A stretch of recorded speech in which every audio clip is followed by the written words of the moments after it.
ईशवाणी के सभी प्रेक्षकों को मेरा जय यीशु। आपने एक अंग्रेजी गाना सुना होगा जिसका शीर्ष ऐसा जाता है, God will make a way where there seems to be no way. ये जो गाने की लाइनें हैं, इन लाइनों ने मुझे बहुत स्पर्श किया और मैं इसी पर आपके साथ आज कुछ बातें करना चाहती हूँ। जब हमें लगता है कि सारी राहें बंद है, सारे रास्ते बंद हो गए हैं, तब ईश्वर हमारे लिए राह निकालता है, राहें खोज निकालता है। आज के मॉडर्न टेक्नोलॉजिकल वर्ल्ड में जब हम पैर रखते हैं तो हमें अगर कहीं पे भी जाना है तो हम डायरेक्टली अपना मोबाइल फोन्स ऑन कर देते हैं। गूगल मैप्स होता है, जीपीआरएस सिस्टम्स होता है, बस मैप ऑन करो, गाड़ी में बैठ जाओ और रास्ता ठीक ठीक दिखाई देता है। There's nothing to worry। लेकिन जब हम रियल लाइफ में आते हैं और प्रॉब्लम्स को फेस करते हैं, इन प्रॉब्लम्स से निकलने का राह ढूंढना पड़ता है, तो वो कोई भी जीपीआरएस सिस्टम या गूगल मैप या दुनिया का कोई भी टेक्नोलॉजी इसमें इतना सशक्त नहीं होता कि हमें अपने प्रॉब्लम में से इजीली एक राह दिखा दे।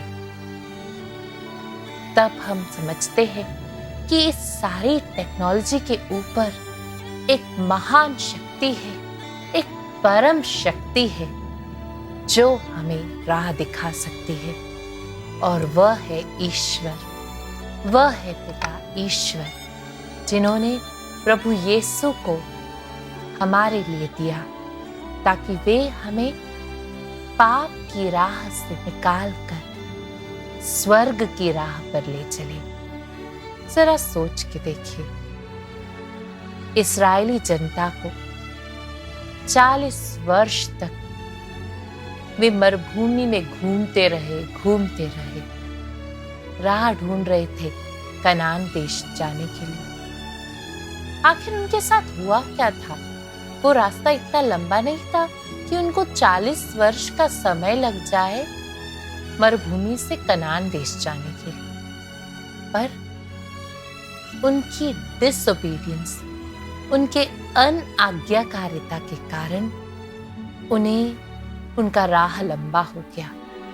प्रभु उनको वहीं मरुभूमि में रखकर घुमाते रहे क्योंकि वे प्रभु की बातें नहीं मान रहे थे।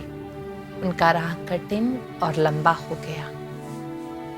हमें इस बात को याद रखना है, जब हम हमारी अंतरात्मा की आवाज सुनेंगे, जब हम सच्चाई के मार्ग पर चलने की कोशिश करेंगे, तो राह खुद ब खुद सामने खुलता जाएगा।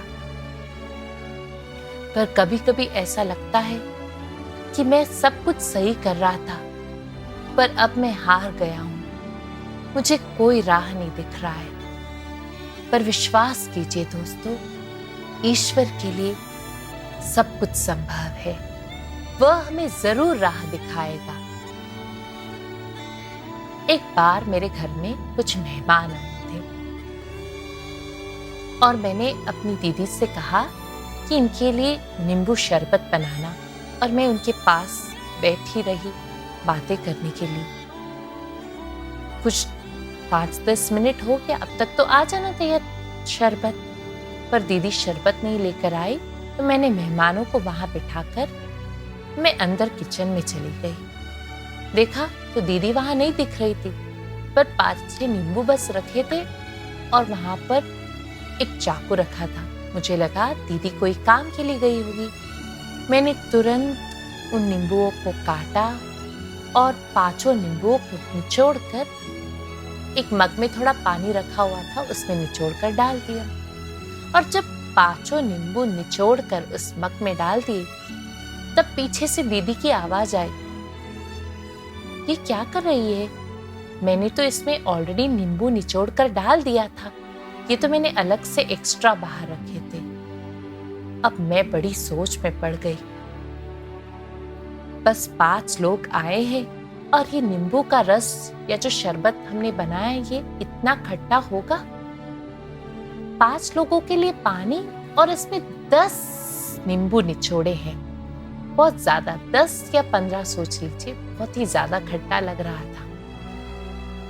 तो अब मैं इसे कैसे वापस ठीक करूं? इसमें से वापस रस तो बाहर नहीं निकाल सकते। तब दीदी ने कहा, क्यों परेशान हो रही है, जा थोड़ा पानी लेके आ जा और इसमें हम 5 ग्लास और पानी डाल देंगे। हम पानी डालते गए और बस शक्कर और नमक स्वाद अनुसार डाल दिया। अब 10 लोगों के लिए नींबू शरबत तैयार।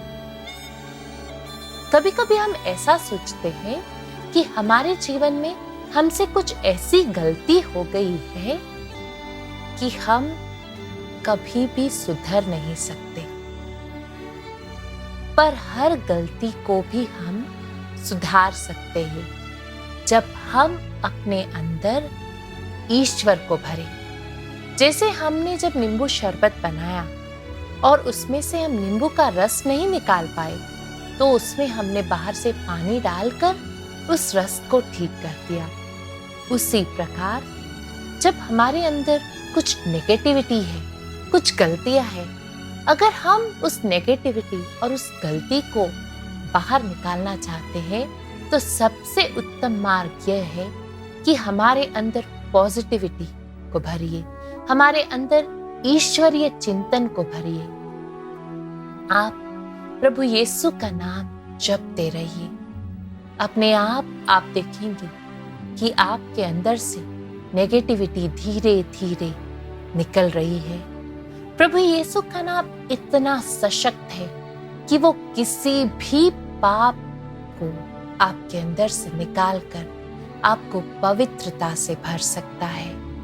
हाँ दोस्तों, प्रभु यीशु का नाम जपते रहिए उस पावन नाम को जो आपको सशक्त करेगा।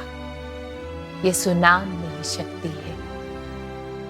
यीशु नाम आप सबको शांति एवं खुशी से भरे।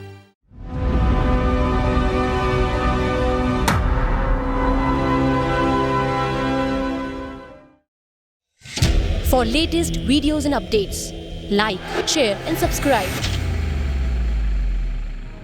For instant notifications, press the bell icon.